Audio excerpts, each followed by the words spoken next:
Hello, and welcome to another video lecture from Mr. Mosier's 8th grade U.S. History class. This is our final part of our series looking at the U.S. Civil War, and today's topic we're going to be looking at surrender at Appomattox and the National Cemetery. So let's get into today's topic here.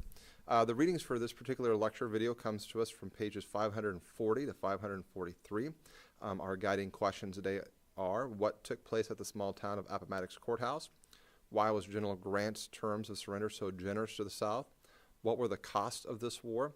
Why were national cemeteries like Arlington National Cemetery created? So let's kind of look here at the conclusion of the American Civil War. The war, by the spring of 1865, is quickly drawing to an end. It seems as if the South is starting to crumble. After Sherman's march of total war, of destruction throughout Atlanta, South Carolina, into North Carolina, it seems as if the war really is coming to a conclusion. It's just a question of when. In April 1st of 1865, Richmond is captured by General Grant. Grant's able to take the city after the Confederates have to flee. They no longer can hold the town. They don't have the support forces there to hold it any further, so they actually retreat. President Davis quickly escapes by rail south in the hopes to maybe flee to keep the Confederate government together. As soon as Richmond falls, President Lincoln himself actually goes and visits Richmond and sits in the Confederate president's chair at the Confederate White House in Richmond.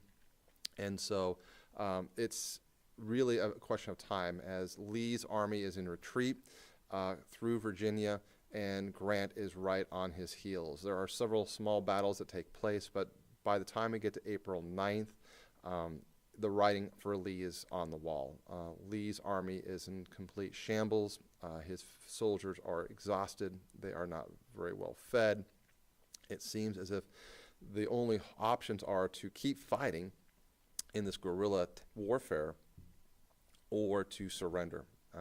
And so by April 9th, it's finally official.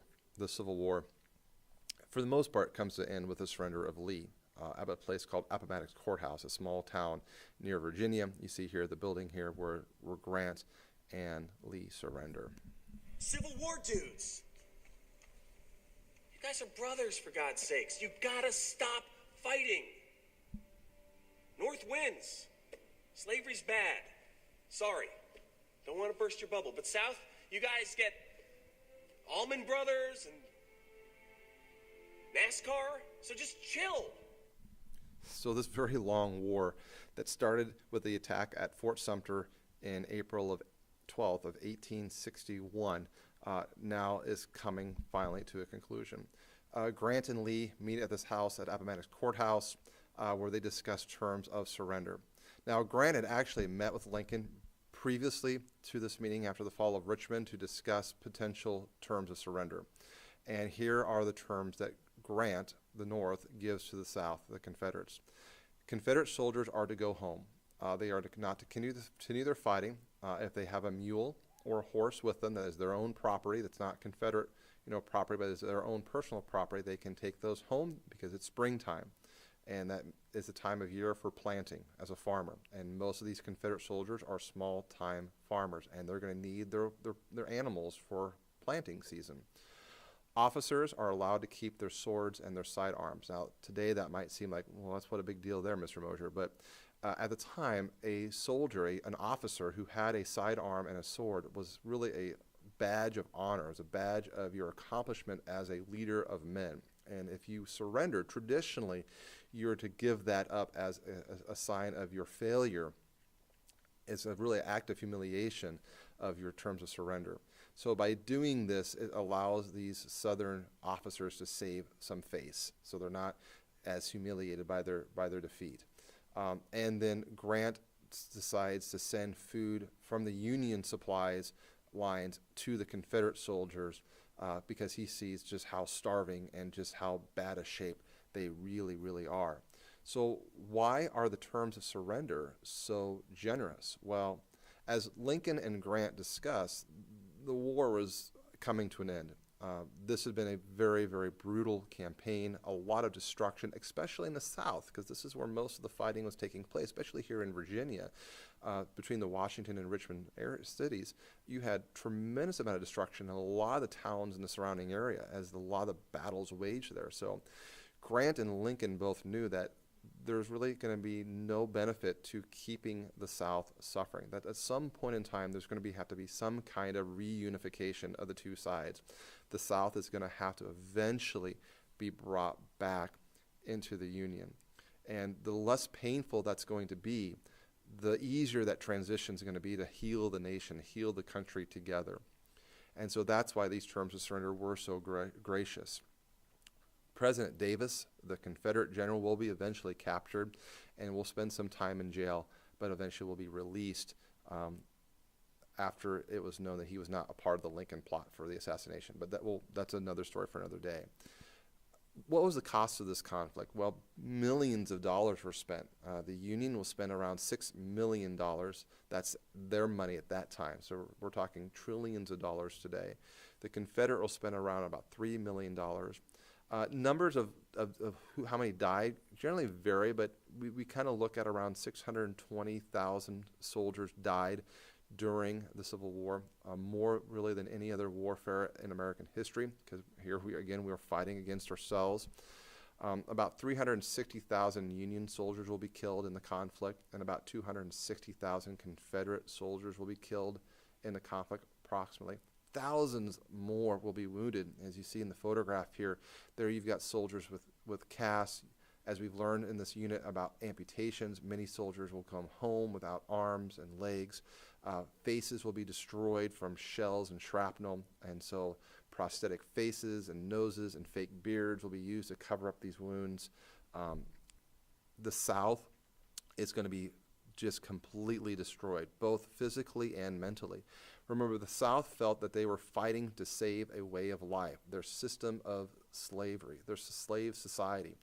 And with the Emancipation Proclamation and with the passage of the 13th Amendment, all but spells doom to this system. Slavery is not going to exist anymore. So everything the South was built upon is going to be pretty much destroyed. And infrastructurally speaking, most of the major cities and towns of the South were greatly destroyed from the years of warfare, especially in places like Virginia.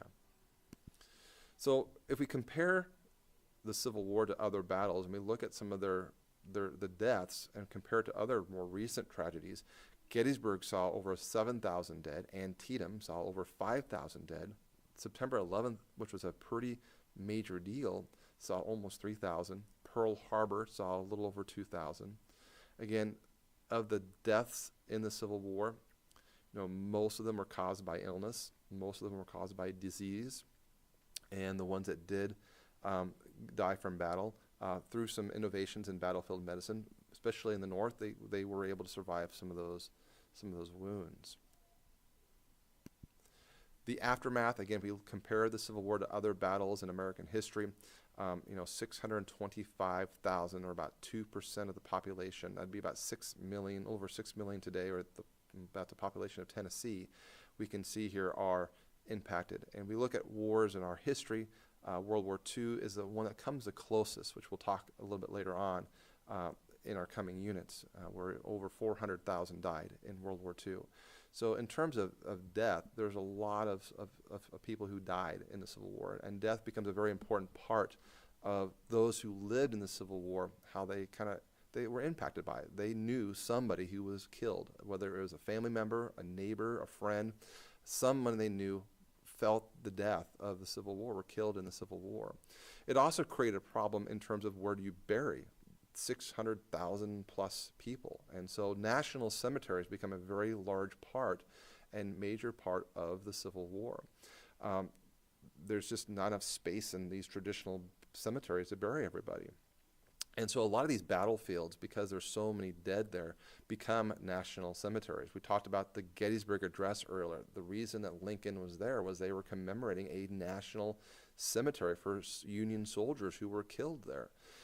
Another very interesting story that comes out of us from the Civil War is our Arlington National Cemetery, one of our most well-known and largest national cemeteries for our soldiers are where they are buried upon when they are killed in battle or service of our country, and then later on they wish to be buried with their comrades.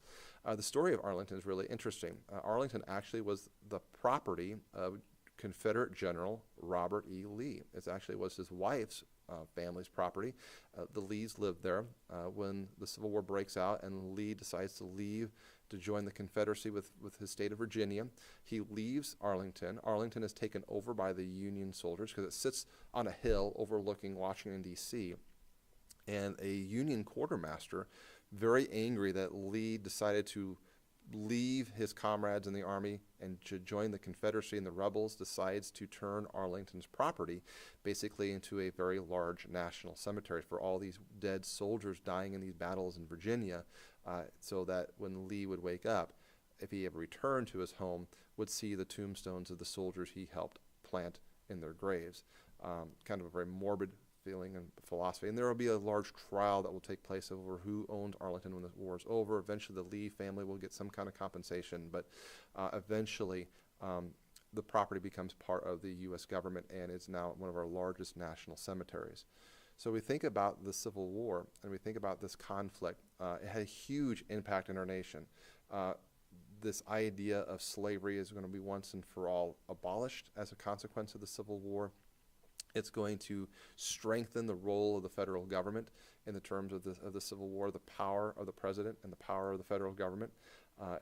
The idea that states can leave and secede if they don't like the Union is kind of put to rest by the Civil War.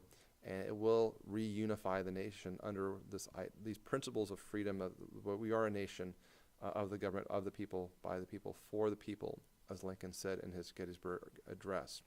So I hope you enjoyed listening to these video lectures about the American Civil War and of all the things that we talked about with the American Civil War and its consequences.